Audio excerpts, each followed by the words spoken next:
ఒకవేళ మీరు మనస్సు నిలపకలేకపోతే భక్తి యొక్క విధి విధానాల ద్వారా రండి అంటున్నాడు. సో ఒకవేళ భక్తి యొక్క విధి విధానాలు స్థూలంగా మీరు చెయ్యాలి అని అనుకుంటే ఆత్మలో పాపం రికార్డ్ అయి ఉంది కాబట్టి ఇప్పుడు ఇదే ఎగ్జాంపుల్. సో అప్పుడు బి ఏం చేయాలి? భక్తి మార్గం ద్వారా నేను భగవంతుని మనసు నిలపలేకపోతున్నాను, విధి విధానాల ద్వారా రావాలి అని అంటే, ఉదాహరణకి ఈ రోజు పాపాలు పోవాలని చెప్పి గంగలో మునుగుతున్నారు. సో మునిగినప్పుడు అంటే ఇది స్థూల పద్ధతి, భక్తి యొక్క విధి విధానం. సో ఆ నీళ్లు ఏవైతున్నాయో ఆత్మని తడపజాలదని భగవద్గీతలో ఆల్రెడీ 2వ చాప్టర్ చెప్పేశాడు.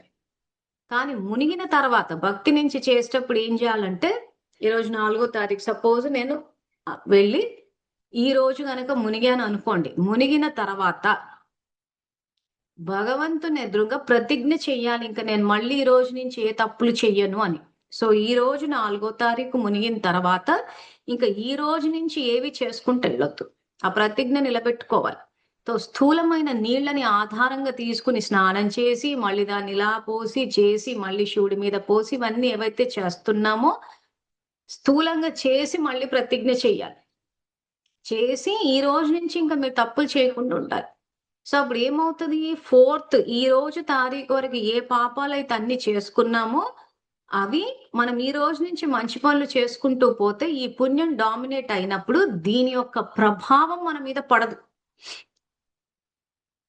కాబట్టి భక్తిలో స్థూలంగా చేసేటివి మళ్ళీ ఆత్మాన్న స్థాయిలో ప్రతిజ్ఞ చెయ్యాలి. ఇంకా ఈ నెక్స్ట్ ఈ గంగలో మునిగిన తర్వాత ఇంకా నా పాపాలన్నీ పోయినాయి అని చెప్పి అనుకుని ఇంక ఇక్కడి నుంచి పూర్తిగా భగవంతుడు చెప్పిన ధర్మ మార్గంలో నడవాలి. అప్పుడు పోతే అప్పుడు దీని డామినేషన్ పెరిగిపోతుంది. పుణ్యకర్మది ఒకటి, భగవంతుని సాంగత్యంలో ఆయన తోడు పెట్టుకుని ఆయన జీవితానికి రథసారథిగా పెట్టుకుని వెళ్ళాలి. నెక్స్ట్ నేను మునిగేస్తాను ఇంకా తర్వాత ఇంకా మళ్ళీ మొదలు పెట్టేస్తానంటే ఇంకెప్పటికప్పుడు కొత్త ఖాతాలు జమ అవుతూనే ఉంటాయి. సో భక్తి ద్వారా వచ్చే వాళ్ళు ఆ రకంగా చెయ్యాలి, అప్పుడు పోతాయి. అంతే తప్పితే స్థూలమైన నీరు ఆత్మని తడుపజాలవు. పాపం ఆత్మలో రికార్డ్ అవుతోంది. ఆత్మ ఒక జన్మ నుంచి ఇంకో జన్మకి ఆత్మ వెళ్తోంది. సో జ్ఞాన మార్గంలో వచ్చేవాళ్ళు డైరెక్ట్ కనెక్ట్ అవుతారు. భక్తి విధి విధానాల ద్వారా వచ్చేవాళ్ళు ఆ రకంగా మీరు ఏది బయట చేసినా కానీ మళ్ళీ సూక్ష్మంగా ఆత్మ అన్న స్థాయిలో చేయాలి.